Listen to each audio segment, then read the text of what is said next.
Air Transat Flight 236 was a transatlantic flight bound for Lisbon, Portugal, from Toronto, Canada, that lost all engine power while flying over the Atlantic Ocean on August 24, 2001. The Airbus A330 ran out of fuel due to a fuel leak caused by improper maintenance. Captain Robert Piché, 48, an experienced glider pilot, and First Officer Dirk de Jager, 28, flew the plane to a successful emergency landing in the Azores, saving all 306 people on board. Most of the passengers on the flight were Canadians visiting Europe or Portuguese expatriates returning to visit family in Portugal.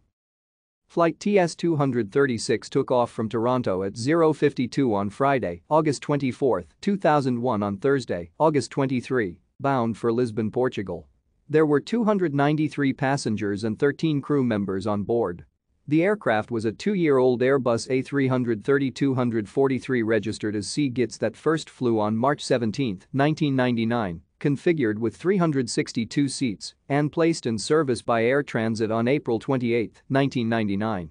It was powered by two Rolls-Royce Trent 772 B60 engines capable of delivering 71,100 lb-ft thrust each.